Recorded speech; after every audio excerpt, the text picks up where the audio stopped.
समाज सेवा, पर्यावरण संरक्षण और जैविक खेती के क्षेत्र में उल्लेखनीय योगदान देने वाली डॉक्टर आरती साठे आज पूरे देश में प्रेरणा का स्रोत बन चुकी हैं। मेडिकल की पढ़ाई और एनाटॉमी की सहायक प्राध्यापिका रायपुर मेडिकल कॉलेज में ही रहीं। इसी के साथ साथ समाजशास्त्र में गोल्ड मेडलिस्ट रहते हुए उन्होंने शिक्षा और सामाजिक सेवा का अद्भुत संगम प्रस्तुत किया। पिछले 15 वर्षों से जैविक कृषि और बागवानी के क्षेत्र में सक्रिय डॉक्टर साठे न केवल एक अरोमा प्लांट एक्सपर्ट हैं, बल्कि राष्ट्रीय बांस मिशन की प्रमाणित प्रशिक्षक और bio enzyme entrepreneurs academy BEA India की फैकल्टी सदस्य भी हैं। अब तक भारत भर में 1415 से अधिक सफल कार्यशालाओं का आयोजन कर चुकी डॉक्टर साठे ने मध्य प्रदेश, ओडिशा, महाराष्ट्र, राजस्थान, दिल्ली, गुजरात से लेकर भूटान और असम के वन क्षेत्रों तक में प्राकृतिक कृषि, औषधीय पौधे और बांस की खेती पर प्रशिक्षण दिया। उन्होंने 1.5 लाख से अधिक किसानों को रसायन मुक्त खेती और विपणन के लिए प्रशिक्षित किया। वन विभाग और उद्यानिकी विभाग के सहयोग से 2.5 लाख से अधिक औषधीय पौधों रोपण उनके द्वारा किया गया है। इसके साथ ही उन्होंने वन क्षेत्रों के लोगों को पौधारोपण, नर्सरी निर्माण, खाद निर्माण, जल संरक्षण, पर्यावरण सुरक्षा जैसे विषयों पर रोजगार परक प्रशिक्षण दिया।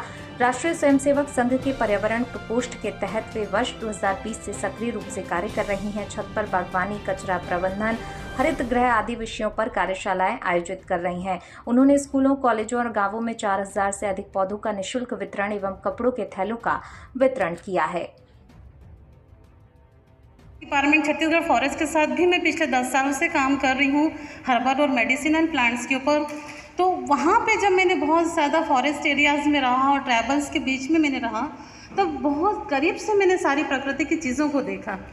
अगर हमें जैसे कोई भी प्रॉब्लम्स आ रही हैं प्लांट्स में या फ्रूटिंग में या फ्लावर ड्रॉपिंग में, तो ज़रूरी उसका सॉल्यूशन आपके पास ही है, आपके नेचर में है। वहाँ पे मैंने सीखा कि किस वनस्पति में मैग्नीशियम है, किस में बोरॉन है, किस में हम लोग को मोलिब्डेनम मिल रहा है, किस में आयरन मिल रहा है। तो वही सब चीज़ों का हम लोगों ने काफ़ी समय तक रिसर्च किया, स्टडी किया। देन उसके बाद हम लोग ने जाके अपना सेटअप किया कि हमको एक आइडियल गार्डनिंग, एक आदर्श बागवानी बनानी है। उसमें सिर्फ सब्ज़ी नहीं चाहिए, उसमें हमें अपने परिवार के लिए कुछ हर्ब्स भी चाहिए, कुछ मेडिसिनल्स भी चाहिए, जो हमारे जलवायु, हमारे प्रदेश की जो जलवायु उसमें वो सेट हो जाए। तो इस तरीके से हम लोग ने उसका कॉम्बिनेशंस किया। मेरा सबसे बड़ा एक उसमें प्रिंसिपल ही रहा है कि मैं जैविक पे बात भी नहीं करती, मैं ऑर्गेनिक पे भी तो बिल्कुल भी बात नहीं करती। मेरा पूरा की पूरा प्रिंसिपल और सिद्धांत रहा है वो है पूरा की पूरा प्रकृति के ऊपर।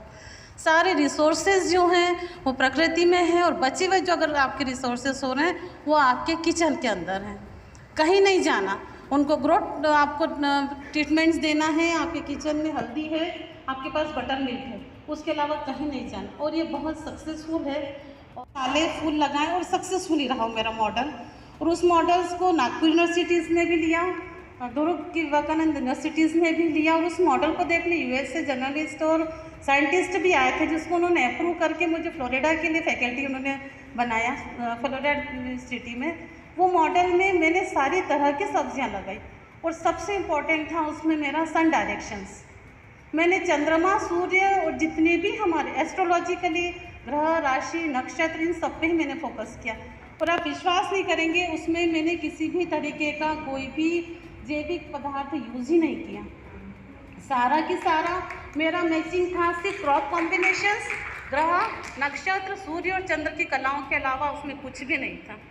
मुझे याद भी नहीं कि कभी जो हम लोग बनाते हैं गोबर से जीवामृत, या मैंने वो भी यूज़ नहीं किया, कभी नहीं किया। बस एक ह्यूमिक एसिड के लिए ही मैंने यूज़ किया था। सूखे जो कंडे होते हैं, काउ केक जिसको हम लोग बोलते हैं, अमेज़ॉन में काउ केक के नाम से बिकते हैं, वो देसी गाय के जो कंडे होते हैं, बस उसी को मैंने पानी में भिगा